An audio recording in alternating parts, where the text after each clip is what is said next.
Academic models of ancient Chinese philosophy typically begin with a strict, unbridgeable divide between its two primary schools of thought. The Confucian pillar is defined by a focus on social order, the conscious performance of ritual, and the active cultivation of benevolence. Opposing this is the Taoist pillar. This framework rejects artificial social structures in favor of natural spontaneity, or Ziran, and the practice of non-action, known as Wu Wei.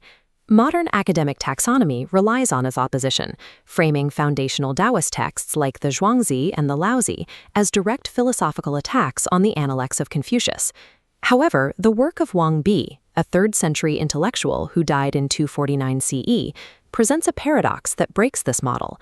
Wang authored the historically definitive commentary on the Laozi. Despite his mastery of this Taoist classic, Wang explicitly revered Confucius as a higher, more realized sage than Laozi.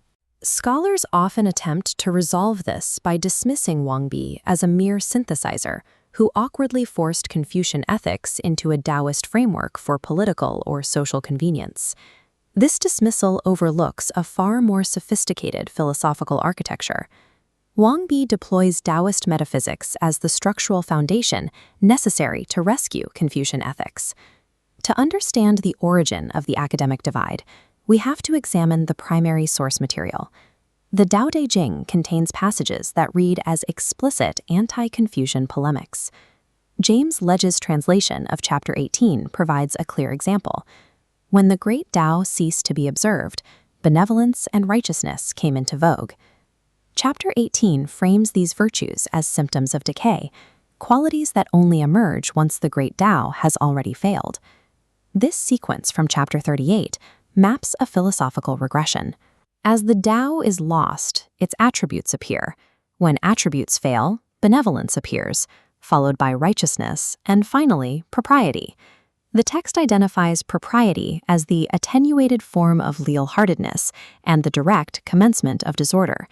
If the text so aggressively targets these specific virtues, how could Wang possibly view the Laozi as commensurable with Confucianism? The resolution lies in identifying the text's actual target, which is not the concept of virtue itself. The Laozi focuses its critique on the performative, gamified appearance of benevolence that arises when a society loses its natural way. The catalyst for Wang reading is found in the socio-political landscape of the Han Dynasty. During this period, standard Confucian virtues were removed from the realm of personal ethics and heavily institutionalized by the state. This produced a system called Mingjiao, or the teaching of names.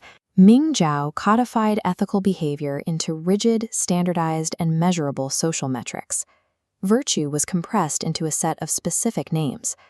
Once virtue is reduced to a measurable metric, it can be easily and effectively counterfeited.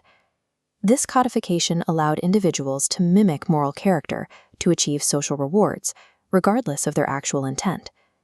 Scholars like Wang Fu noted the result: the rise of village worthies, hypocrites who adopted the appearance of virtue strictly for political advancement. Read through this lens, the text's critique of benevolence serves as a prophetic warning against the specific Mingjiao performativity. Standardizing morality through names inevitably destroys it. The moment an ethic becomes a conscious performance for a societal audience, it ceases to be ethical. In the 3rd century, Wang sought to rescue Confucian ethics from this institutionalized hypocrisy.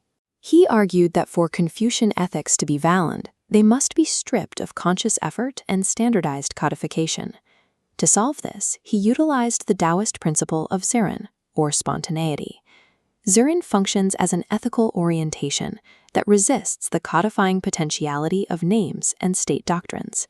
He paired this with Wu Wei, or non-action, not as a command to do nothing, but as a requirement to act without the artificial framing of social metrics. Wang structurally grounds Confucian virtues like benevolence entirely within this Taoist ontology. They are only valid when they emerge organically from a substrate of spontaneity. In this system, true benevolence only exists when the actor is not consciously attempting to be benevolent. Wang project demonstrates that Taoist ontology is the absolute structural prerequisite for genuine Confucian morality. This explains why Wang, while mastering Taoist texts, continued to revere Confucius as the highest sage.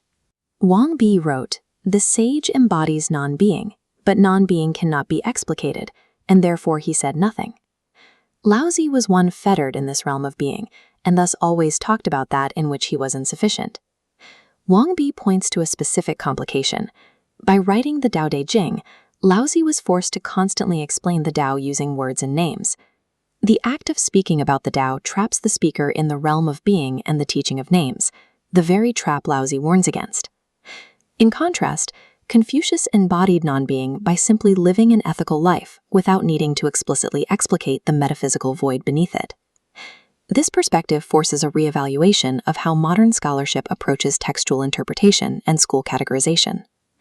Relying on rigid taxonomies like Confucian versus Taoist forces these texts into a superficial adversarial relationship. In Wang Bi's system, ethical action and ontological emptiness are not opposites, but strict requirements of one another.